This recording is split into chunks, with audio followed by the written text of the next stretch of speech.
How's it going, everybody? Got a special guest here for you guys today. Um, Stay tuned. Oh, come on! Somebody take his whistle!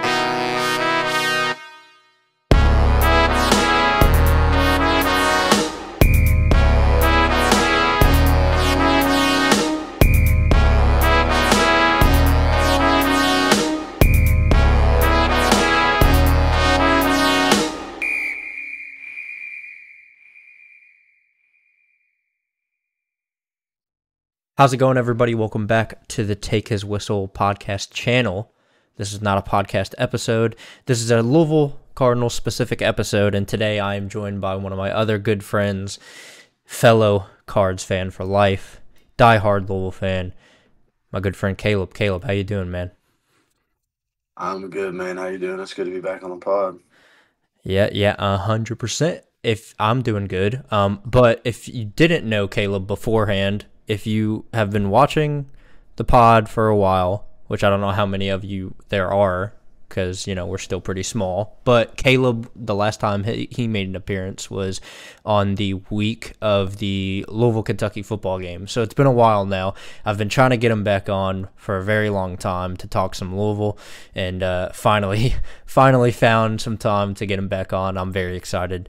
Real quick before we start, though. You gotta remind me about that one. Yeah. Real quick before we start, though, if you're not already, please go follow the Take His Whistle Twitter. It is right below Caleb's head. Also, before we start, Caleb, do you want to shout out your Twitter or anything, or your X? Yeah, so my Twitter X, yes, it's a new thing. It's you can look at my name, just Caleb Pointer, it'll pop up. It's the picture, it's SpongeBob, but it's photoshopped to look like Pat Kelsey with the glasses. It's everybody gets some PK glasses. There you go. Yes, sir. If you follow Caleb, you'll get a very good feed of a lot of trash talk towards Kentucky and a lot of support for Louisville. So if you like seeing Louisville support on your timeline, give Caleb a follow. It's a good follow, I promise. But Caleb, let's kick things off with. So today we're talking about Louisville basketball. We're for the record, me and Caleb are going to have a Louisville football episode soon, at some point, eventually. Hopefully not too long. Maybe within the next few days, hopefully. But Caleb, today we're talking about Louisville basketball. First things first, how are you feeling about the team that Pat Kelsey has built so far? As you know, he started with 0 players, maybe 1. He started with Aiden McCool. He has now built a roster around Aiden McCool, and he has he has built a roster that a lot of people are hyping up to be a top 25 preseason team and a tournament team. So what do you make of that? How do you feel about the team so far? And just give me your general thoughts of the team before we really dive deep into things. Yeah, I'm excited. It was clear since Pat Kelsey got here that he had a plan. We didn't miss out on a ton of players that we went after, but whenever we did, we had a backup plan and then a backup plan to that. And it was like watching him put this roster together. It was like every time we would get a player and you watched his film and you looked at his stats and what he did on the floor and his efficiency numbers and his shot chart, you can see what they were going for. They want people that play fast, they play a point of attack defense. Brian Cloman is their defensive coordinator. And players like Chucky Hepburn, Corn Johnson, they're great on-ball defenders. Think back to, like, Russ Smith, Peyton Siva. I'm not trying to compare them. I'm just saying. That was, like, the last time we had great, like, point-of-attack, ball pressure defenders. That's what you're getting with those two. And they're pretty good on offense. Very high offensive efficiency ratings. But it was just like every single player that we added to the roster, you could see immediately that Pat Kelsey had a plan and that those players fit his system perfectly. And you don't need world beaters to have a great team. You just need players that mesh together well. And if everybody can do their job, they can be. Honestly, I could see us going to the second weekend this year, Pat Kelsey's first year. It wouldn't surprise me at all. And if you look at the ACC, I couldn't definitively say there's a team better than us in the ACC besides North Carolina and Duke. But obviously, it's early. We don't know. But I'm pretty hopeful. I'm excited about this team. Yeah, you mentioned the ACC being a little, and you didn't say weak, but if we're being completely honest here, the ACC is kind of weak this year in the sense that it's completely open. The race for the top of the ACC is completely open this year. There's no clear cut first going into the season.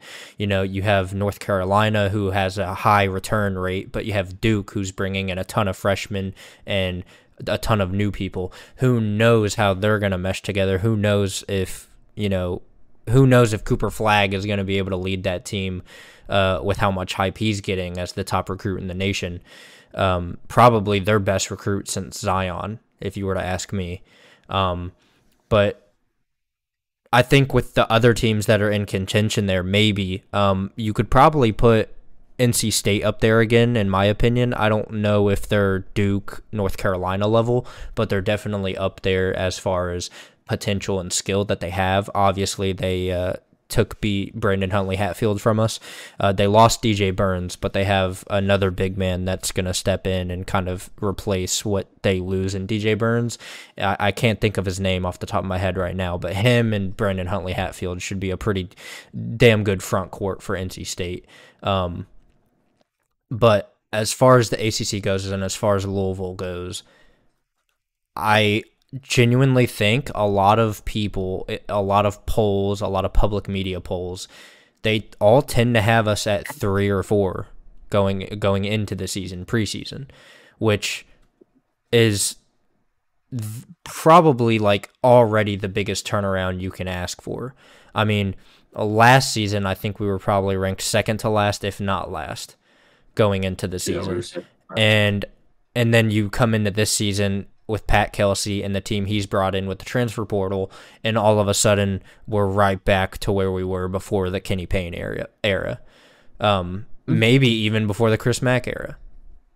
So it's definitely really refreshing to see the hype that Louisville is getting before the season, because I mean, we haven't gotten hype like this in so long.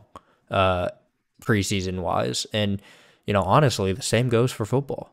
But yeah, it's very exciting. The hype that's being built around this team. Now, the ultimate question is, can they mesh together? Can they put it all together, and can they perform together and actually perform and perform up to the expectations that so many Louisville fans are holding them to this year? What do you think about that, Caleb? Do you think they will exceed expectations? Well, truth is, we don't really know where to set the expectations yet. We won't know until they play. It's not like we've got pieces from a leftover team and you're just adding to it. This is a completely new roster. But I will say the one thing that gives us a leg up on most other teams, especially in the ACC, is we have a very old and like veteran leaded team. Like almost every single one of these guys that came from these other schools that we got to transfer here, they were that guy at their school. They were the leader of their team that took them to the NCAA tournament. I think we only have 3 players that transferred in that didn't play in the tournament. So like we've got proven winners, and they may not have been in Pat Kelsey's system, but they've been around and they know how college basketball works. They might have different terminology, like step-up screens. I know Pat Kelsey calls it a rocket screen. This right now, what they're learning is the terminology, how practices go, all this, that, and the other. And we'll see some individual workout videos, but we won't really see much until later in the year. But I'd say that's the one thing that gives us, the biggest advantage is the fact that we're a very veteran-led team, and you've got leadership coming from all kinds of positions. And all these guys have been here, and they all want to win, and they all come from winning programs, except for maybe, Corn Johnson, who came from Washington. They didn't win very much this year. But almost everybody else won a lot of games. So Yeah, and when we talk about Washington and we talk about Corn Johnson, we talk about a guy who was not on a winning team, yet at the same time is a great defender, like you mentioned earlier, and also at the same time won 6th Man of the Year in the Pac-12.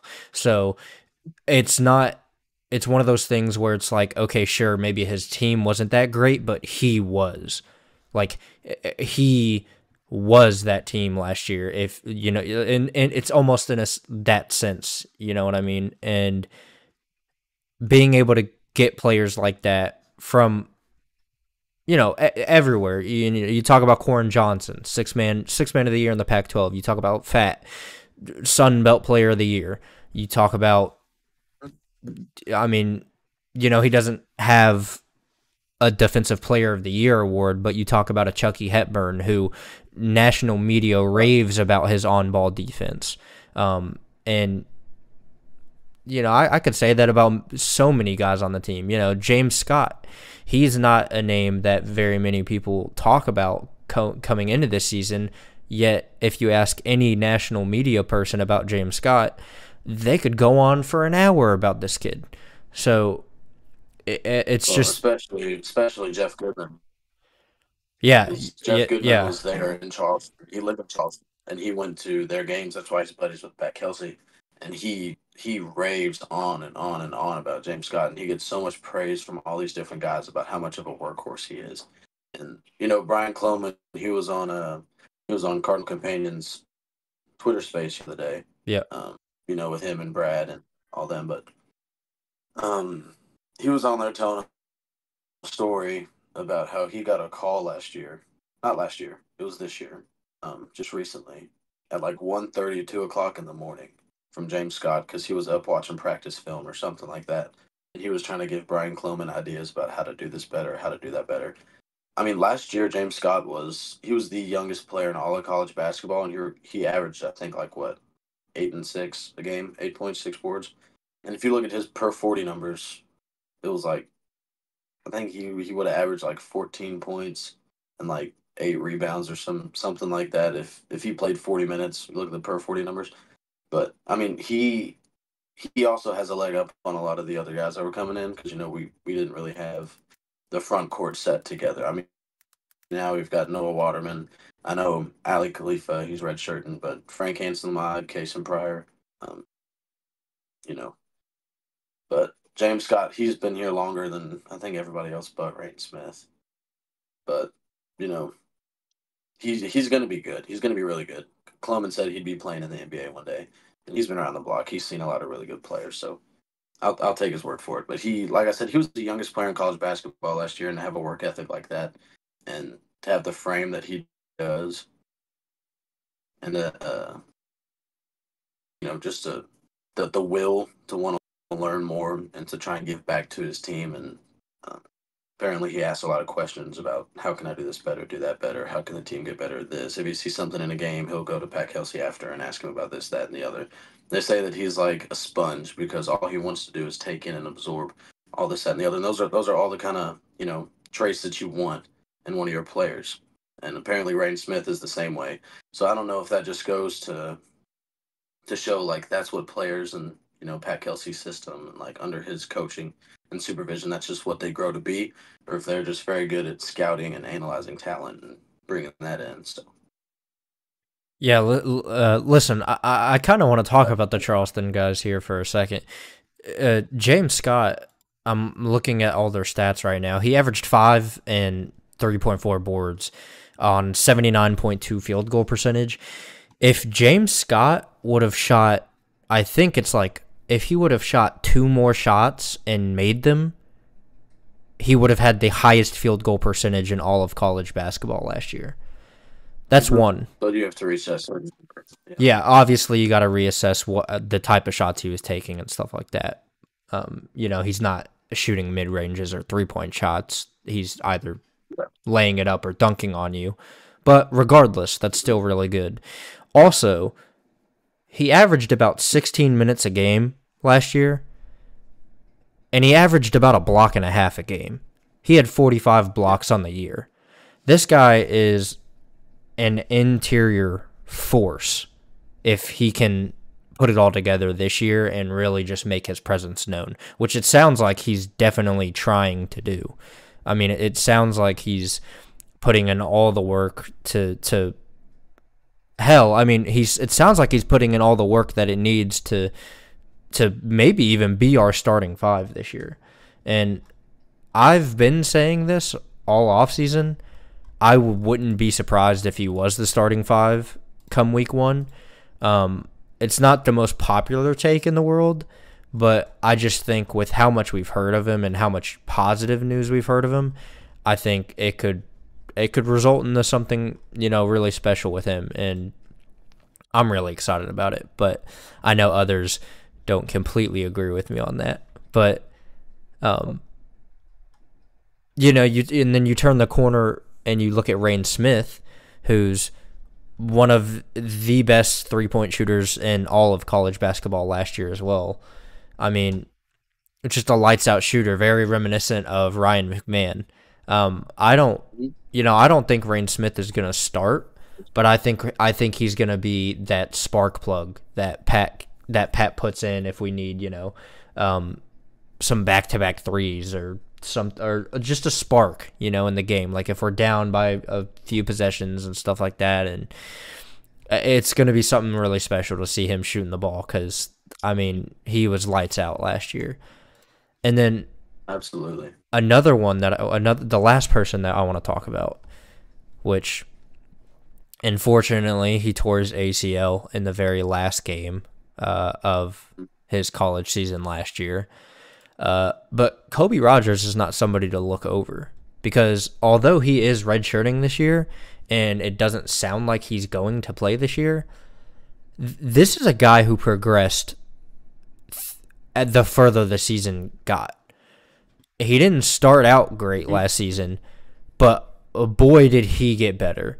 And one game in specific that I want to talk about is their tournament game against Alabama. Before he tore his ACL, he had 14 points, 4 assists, and 5 rebounds. He was on pace to get a triple-double in that game. And if he stays healthy in that game with the way he was playing before he tore his ACL, unfortunately, there's a chance that game could have been much closer because he was playing out of his mind. And he had, not to mention he had 3 steals. I just completely, passed over that.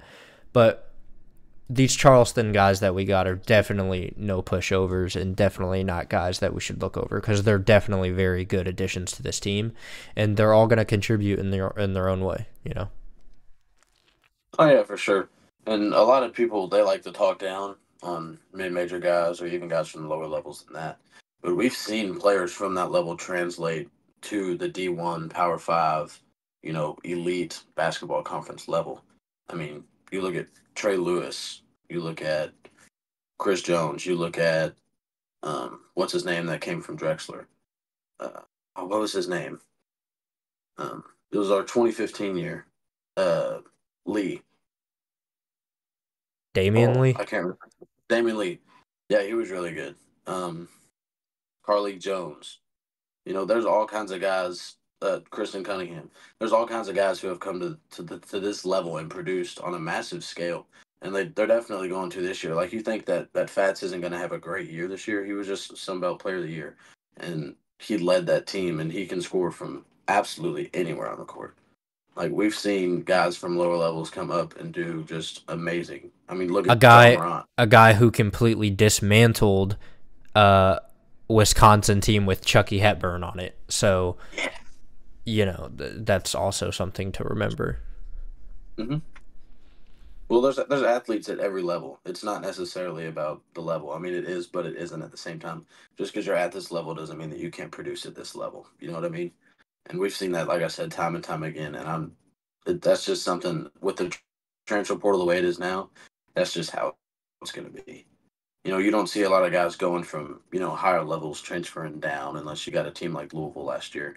But most of the time you see these players who were the top dog, the number 1, maybe even the number 2 on their team, and I don't know, Conference USA or the Sun Belt, and now they're going up to play Power 5 for, I don't know, Illinois, Louisville, Kentucky, whatever it may be, So it's going to become very more common, and they can definitely produce at this level for sure.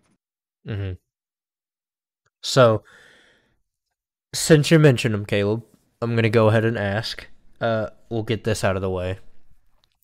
Obviously, as everyone knows, the the school down the street also has a new regime coming into their program as well for the first time in a very long time. Admittingly, Pope has done a good job in the portal as well. He's done a really good job as far as recruiting as well, getting all of the white boys in the country to commit to Kentucky. Um, but as far as the transfer portal goes,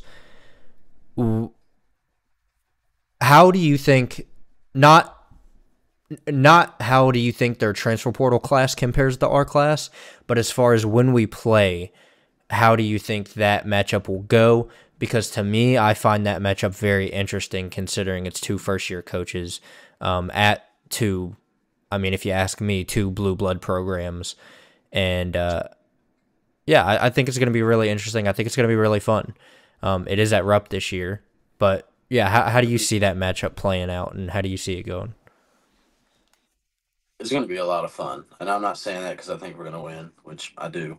But you know, both Mark Pope and Pat Kelsey, they both play a 5-out offense, and they like to move the ball around. They like to play quick. They like to play fast. They like to cut, backdoor cut, cutting through the middle to the elbow, whatever it may be, popping back out, off ball screens, and they both shoot a ton of threes.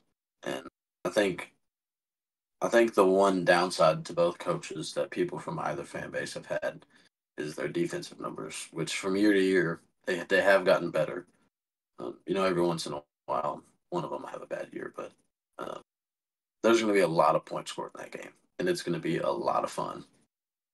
I'm really excited for that. So Yeah. you can't really say definitively what's going to happen, but it's going to be fun. Yeah. Yeah, for sure. And it's just a matter of we have to see. We have to see how they both play. We have to see how they both start the season. But both teams are bringing in entirely new rosters and something we've never seen in, I mean, decades from Kentucky is having a roster that's not just freshmen. You know what I mean? So it's going to be fun. It's going to be interesting. I'm excited. I know a lot of other people are excited. And just like football, we hope that we can take them out and beat them. We damn sure need to in football this year, but you know, it's kind of like the start of a new rivalry in basketball, sort of. I mean, It's not obviously, kind of. yeah. I mean, it is. Obviously, it's still Louisville versus Kentucky, but just everything about both programs is so different now, and it just makes it so much more fun and so much more intriguing. Um, Caleb, I wanted to get your opinion. It was announced today that we will be playing Ole Miss in the ACC SEC Challenge. What is your opinion on that, considering that the rest of our non-conference schedule so far consists of Kentucky, Tennessee, all SEC schools? But what's your opinion on that? How are you feeling about it? So I I think it's great. I think it'll be a lot of fun. I know Mark Blankenbaker is going to have the time of his life. He was a real big Chris Beard fan. Whenever we are trying to get him on, when we were looking for a coach, is what I mean. He was clamoring about Mark Blankenbaker being the guy. I think he said something about Mark Blankenbaker. I mean, he said that Chris Beard is going to be, a multinational championship winning coach at some point or whatever. And he was like, look past the scandal, look past all this. He's a great coach. He's going to do great, which I do think Chris Beard's a great coach. I think he's one of the best in the business. So for them to be coming into the Yum Center and it not just being, us playing a good team, a good squad with a good coach, it's also they're in the SEC and we're in the ACC. And the SEC, the ACC, and the Big Ten are kind of like, you know, trying to figure out who's going to be the best conference right now. And, the Big East doesn't get a lot of praise. It's just the Big East is good, but it's just UConn just kind of runs that league right now. But you got St. John's too. But I think it's really cool that we play so many SEC teams out of conference. Like you said, Tennessee, Kentucky, Ole Miss, just our out of conference schedule. There's not a lot of teams in college basketball anymore that'll schedule that many tough out of conference games so early into a regime or even into a season. So I think it's really cool, and it's a great way to see how both conferences match up against each other early. Yeah, it really seemed. First off, before I go to this point, the real question here is, are you gonna boo Dre Davis or are you gonna cheer for him? Oh hell no, I'm cheering for him, dude. Dre Davis, he kind of I feel bad for Dre Davis, but he stuck it out with us. So Yeah, like I wouldn't boo him anyway. But yeah. No, you know, I fully expect Dre Davis to get a very warm welcome home from Card Nation. hmm Um, Outstanding player while he was here. Outstanding player at Seton Hall. And hopefully he's an outstanding player for Ole Miss as well. But just hopefully not for against sure. us. Um, Yeah, except for that. yeah, except for that game. But yeah, I'm very excited to see him back in the Yum again. I will definitely cheer my ass off for him, that's for sure. But um, I gotta recall what I was just about to bring up because I just completely forgot what I was about to bring up. Well, that's all right. Um, I guess if you want to, we could talk about who we Oh think yeah, okay, hold on. I'm is going to sorry. be. I'm sorry. Um, the Tennessee series. It was Mm, obviously announced that it's a home and home series. So that is a home and home series. It was rumored today that Memphis and Louisville are in talks to get a home and home series started again. So it's I was gonna ask sure. you it or tell you or discuss with you, I guess is a better way to put it. It really seems like PK and this staff are putting in all the work to bring back what it means for Louisville basketball. They're bringing back these old rivalries or these old games, these old series that we used to see back in the day. The Tennessee series that we used to have on and off, the Memphis series back when we were in the Big East. Obviously that was a really big series that we looked forward to every year. And obviously the Kentucky series, it's nice to see that we care so much about that. How are you feeling about just PK and the staff? And there's talks about Louisville Live being brought back as well, which is just great and outstanding because that was something that I know Louisville fans missed for a very long time. So, how do you feel about this staff and just how much they care about this fan base and what Louisville basketball means to this city? Yeah. Well, Louisville basketball, it might sound cliche before these last 2 years to say that it's like one of the most important things in the whole city of Louisville because, you got so many UK fans that live here too. But it really is because most of our business in the city is downtown. And when Louisville basketball is doing great, all those businesses downtown get a ton of business and they get a ton of clientele. People are there all the time. And when they're doing bad, like the last 2 years, I mean, so many businesses that have been there, decades, right there by the Yum Center, restaurants and whatnot. They had to move locations because they weren't getting any business. They had to shut down where they were at because they weren't getting any business. Louisville basketball is the lifeblood of the city. It's the lifeblood of our athletics program. So it needs to succeed for you know the whole city to flourish as much as it possibly can. Um, and I do know they're in talks about Louisville Live right now. Um, I don't really know. I haven't heard any like logistics about it or anything. I don't even think they know that yet. But um, I know they had a meeting about it yesterday. Brian Cloman, PK's right hand man on the coaching staff, he was talking about that yesterday on Twitter Spaces. But he also said on there that they're not going to back down from anybody. They're putting in the work and they're trying to make Louisville basketball again, and they're putting in all the work to try and get all of our old conference foes uh, back on the schedule. They they're trying to get a series set up with Memphis State right now, like you were talking about. And he was asking what other teams he'd like to see us play every year and try to get a series with. And a lot of people were saying Cincinnati's a big one, maybe UCLA being a big one. That would be really cool, especially with Mick Cronin being there. He coached here under Patino. But I just couldn't be happier with where we're at as a basketball program right now. Honestly, with everything that it's been the last few years, it doesn't take much to make us happier than we were. But there is a standard here, and they're not backing away from the standard. And typically, they kind of set expectations on themselves. They said, "You all set the expectations. or there's a standard, and we're going to meet those expectations. We're going to win immediately. Like when Pat Kelsey got here, the first thing he said is, "We're going to win." Quote for quote, "We're going to win." So I feel like from what I've seen, people that typically set expectations on themselves, they almost always reach those expectations because they have so much faith in themselves and their systems. So, I really just couldn't be more excited. Yeah, and I mean, going back to downtown, I mean, when was the last time you saw people like even walking around downtown? Like it truly has been dead for years, and I'm sure COVID probably has a little bit to do with that as well. I mean, I'm sure it's not all 100% Louisville basketball. We're not sitting here saying that, but you are definitely not wrong. When Louisville basketball is successful, you just in general get more traffic down there, and now that I'm 21, and now that you will be 21 by the time basketball season comes around, Caleb, I'm looking forward to a celebratory bar hop with the boys. Like I'm sure it's time for us to go bar hopping after a Louisville win. We haven't been able to do that because we've been underage, but about like pre-gaming or like after both, we beat both, Ole baby, Miss in the blanket bowl. both, baby, both.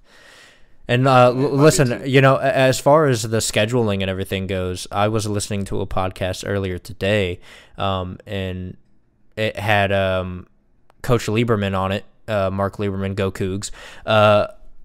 He was saying he loves us stacking the early season with hard non-conference opponents because he thinks that it's important to show how good your teams are. And he talked about how the early years of Pitino, how he did that here at Louisville. He used to do that because he was confident in his teams that he had, and he wanted to show the nation how good his teams were. Now, come the end of his tenure, they started to schedule more of the cupcakes at the beginning of the season, but we're starting to see that more and more nowadays. Teams are starting to schedule cupcakes at the beginning of the season. But I love what PK is doing. I love his confidence in this team. I love the confidence that they're bringing into the beginning of the season as well, with stacking it with just a very hard non-conference schedule. And there's only been 3 games announced, and it's already a hard schedule. So I'm very excited for it. I'm very confident in this team. Yeah, 3 Power 5 games. But I know we've got EKU, Winthrop too, but yeah. That'll be cool. It's not even just about showing the nation how good of a team we are. It's about putting your team through that adversity of playing other really good teams early, so that when the time comes later in the season, maybe not even talking about like March or something like that, but even when you start getting into conference play, you've been there, you've played those teams already, and you've gotten better since then. So, that instills confidence in yourself, especially if you win those games. That instills confidence in yourself. But, I've heard a lot, the only way to truly learn is to lose or to fail. Obviously, I hope that's not the case for obvious reasons. But just giving your team the opportunity early to learn and to play really good teams, that's never going to go bad. Like, that's never going to go poorly for you or for your team. Yeah. You win. If you lose, you learn.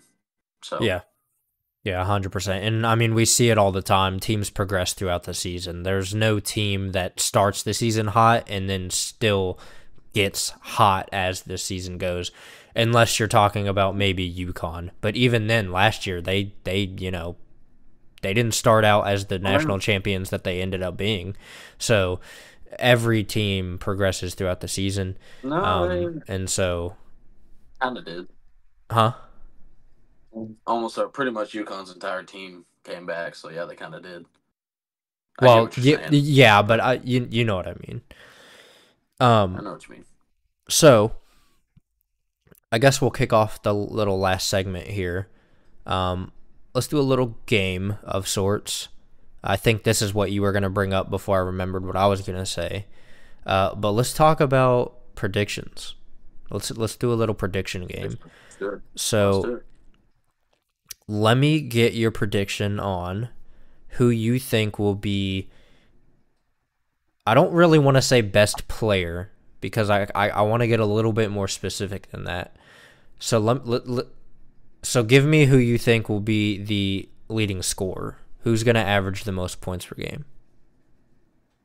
Terrence Edwards, for sure. He can do it all. He can do everything.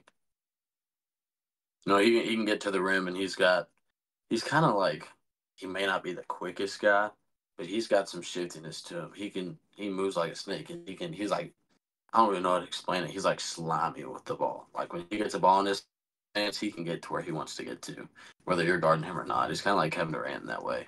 And he's tall. He's got a great shot. He can get to the rim. He can shoot mid range. He's a great passer. Um, he can rebound pretty well too.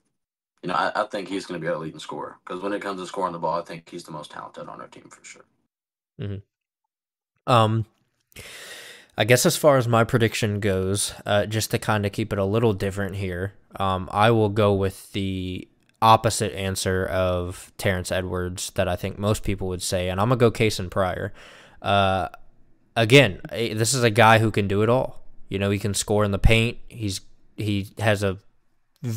progressed his mid-range shot a lot last year, so he's got a mid-range shot, and he can step out and take the three if he has to. And if you ask me, I think the offense is going to facilitate through one of these two guys that you and me just named. I think the offense is going to flow through either Terrence Edwards or Kaysen Pryor, or both. There's a very good chance that it flows through both, depending on matchups, depending on games. It just depends. But I'm going to go with Kaysen Pryor. I think, I've heard this said so many times, but Kaysen Pryor is just a unicorn. He's a unicorn. He's unique. He's got a unique play style, and I also just love him as a player. I love that he's willing to dunk on you and then scream in your face and then turn and get the crowd hyped. I love it. It reminds me of a sophomore year Montrezl Harrell. Montrezl Harrell had a different play style, obviously, but I just very reminiscent of that era of Louisville basketball, and I'm very excited to see him play, and I think he's great. Yeah, for sure. If I didn't choose Spats to be leading scorer, Kaysen is definitely number two. And it's been a long time since we had a guy on our team whose mindset was, if I can, I'm gonna dunk it. In Kaysen, he's that guy. He will rip the rim off. The last guy to have that kind of mindset was probably Trez, and then before him, probably Shane Bohannon. But they played on the same team, 2013 and 14 for a bit. But it's been a while since we've had that kind of mindset of I just want to tear this rim off. Like I want to pull a Shaq and shatter this backboard right now. But Kaysen, he's that guy, and people feed off of that. Not just your teammates, but the people in the stands. And when the people in the stands feed off of that, people in the stands get loud, and the other players feed off of that as well. So it's like it's a circle. So when you bring that energy, we're gonna bring that energy because us Louisville fans, we're pretty fucking wild. Not gonna lie. So, we get down if you get down. So, I'm really excited about Kaysen. He's gonna be good for us. Yeah, listen, if you're an opposing player like Kaysen Pryor and you're on the other team, we'll hate you with so much passion. But if you're Kaysen Pryor and you're on our team, you'll be adored by everyone. So it's gonna be fun. Love Kaysen. Already. Why don't you give me a prediction? Let's kind of go back and forth here. Let's see. Who do you think the most important player on our team will be? Like, key player. Like, the way that he plays night in and night out is going to determine how good we are that day. Or, like, even for the whole season. Depending on how good this player is determines how good of a season we have. Kind of make or break player. I know who mine is. I have two, and I'm trying to figure out which one I want to go with. And I think I'm going to go with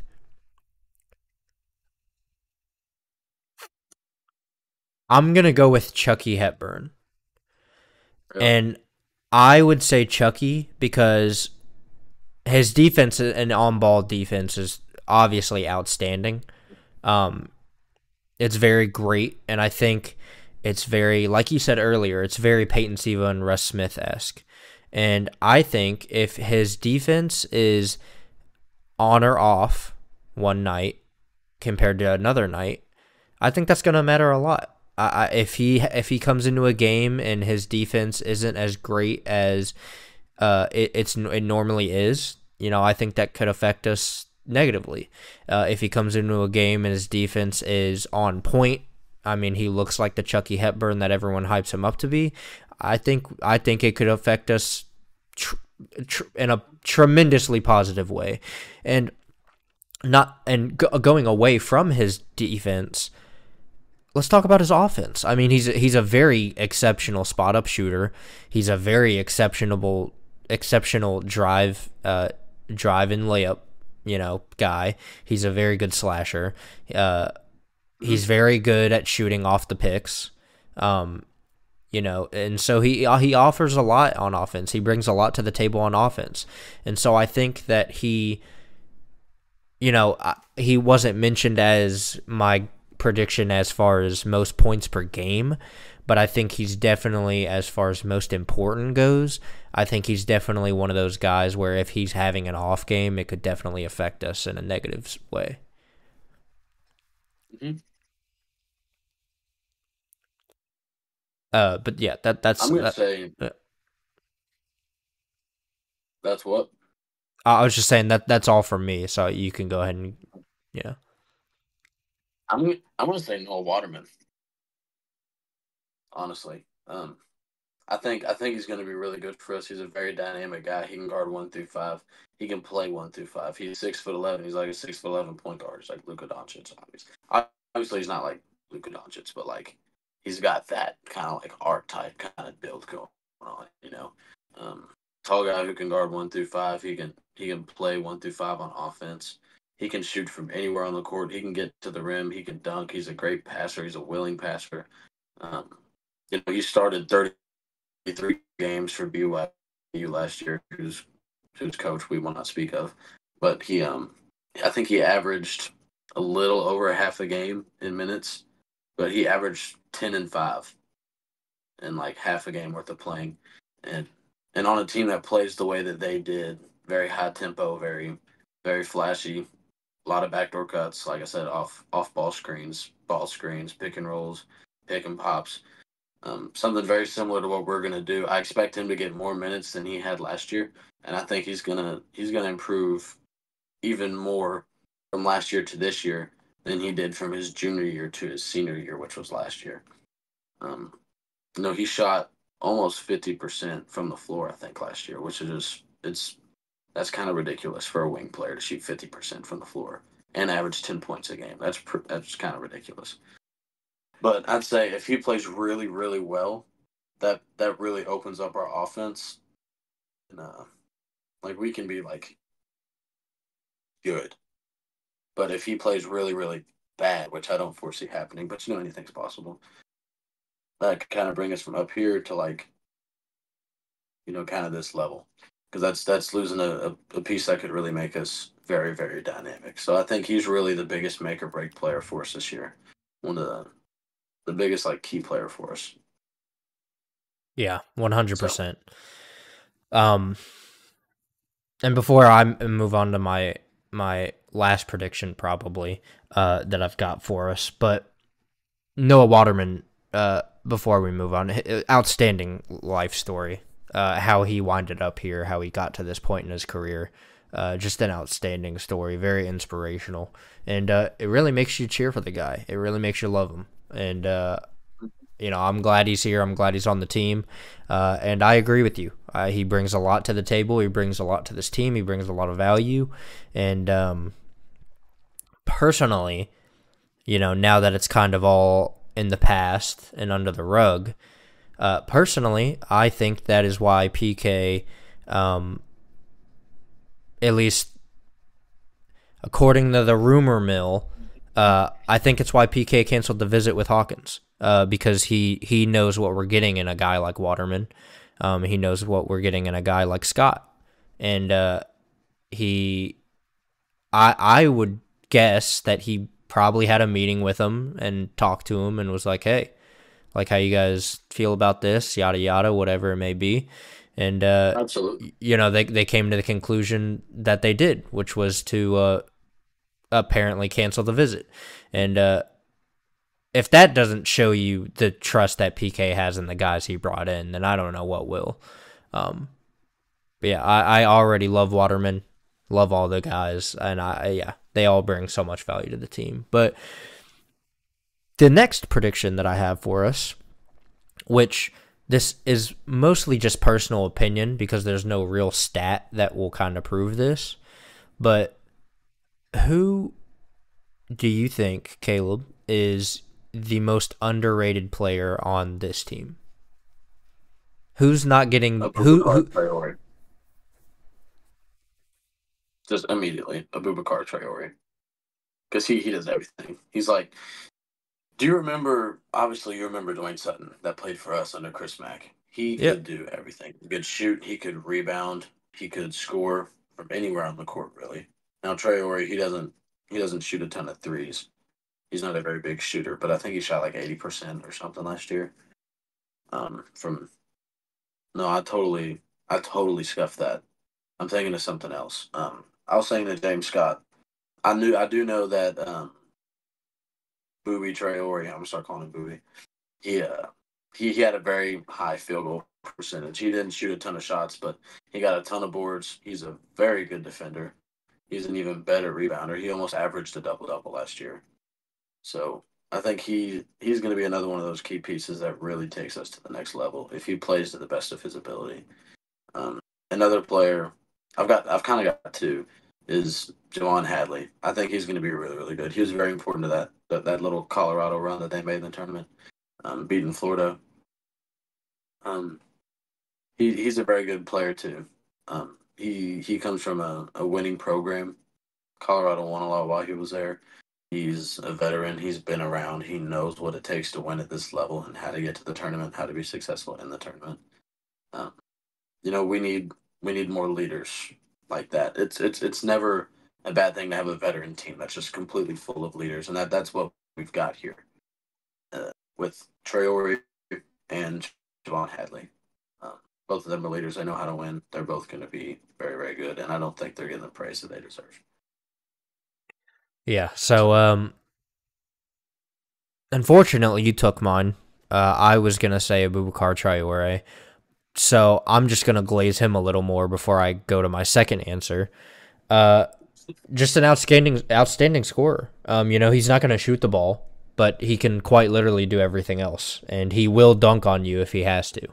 An outstanding rebounder, whether it's on offense or defense, an outstanding defender when it comes to blocks.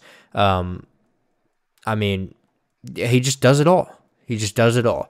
And he's a great passer, a willing passer. He does got to work on his turnovers, however. He had a game with 10 turnovers last year against, I don't even know what school this is, but yeah, he had a game with 10 turnovers last year, and that is definitely not going to cut it here. So he's definitely got to cut that down to like 2, but or to 0. Or to 0. Yeah, 0 is obviously ideal, but every player has their hiccups. But I guess since you took Traore from me, I guess I'm just gonna go back to a guy I've already talked about in this episode, and I'm gonna go with James Scott. I think a lot of people are kind of undervaluing the value that he brings to this team, and not on purpose, though. I don't think people are underrating him on purpose. There's just not much on him. He doesn't have much film. He doesn't have very many highlights. You look him up on YouTube, and you pretty much get clips of one play in a game, and there's not many of those either. So there's just not much on him. But from everything we've heard from the national media, from what we've heard since him being a Louisville Cardinal, we heard Luke Hancock say the other day, he said he went to a practice and he said the most impressive person he saw was James Scott. Yes. The 5 players that we saw, yeah. Yeah, of the five, yeah. And James just I feel like everyone else except for us knows the true value of James Scott, and I think personally I'm very excited for everyone else to see it because I believe in the hype in him, and I think he brings, personally I think he brings a lot of that interior defense that we're kind of not missing but slightly lacking on the team thus far. And I think he brings that, and I think that's why, I partially think that's also why we didn't bring in Hawkins, is because PK believes in his guy. PK believes in Scott, and I think Cloman does too. Obviously, Cloman had very high praise of James Scott last night on the Spaces as well, and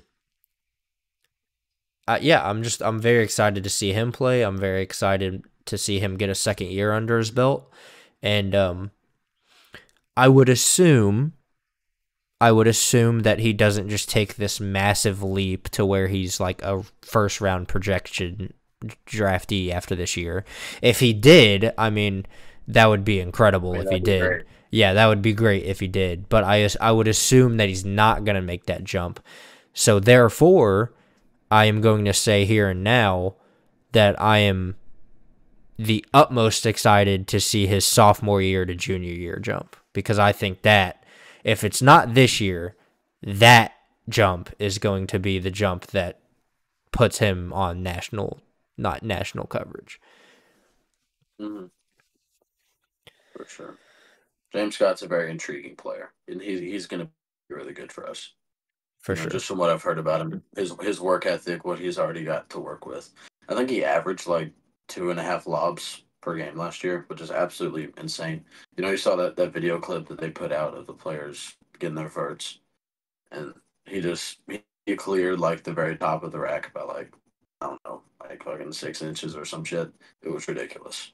Mm-hmm. So he's got bounce. And the way he spreads the floor too. I mean, if you, I know I said that there's not many highlights on him, but if you do look up his highlights, the first highlight you will see is him blocking a guy, not even turning, but blocking a guy, landing, sprinting past everyone, and when I say everyone, I mean everyone, and catching a lob for a dunk on the other side of the court.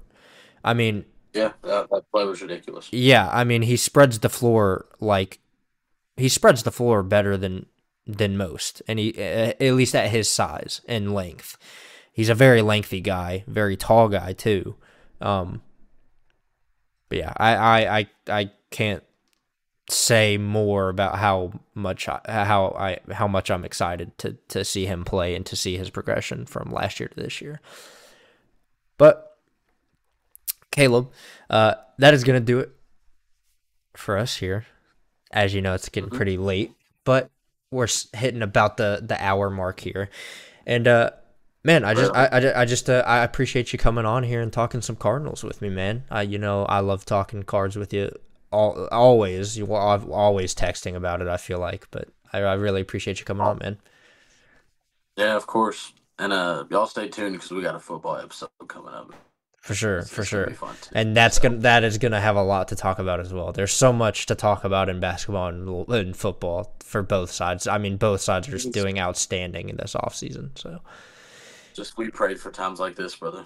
Yeah. We're seriously we're getting spoiled right now. It's really great. But yeah. Appreciate y'all for listening. Stay tuned for the football episode. It will be here very soon. Can't imagine it'll take that long. But thank you guys for listening, and we'll see you guys. Peace. Absolutely. See y'all.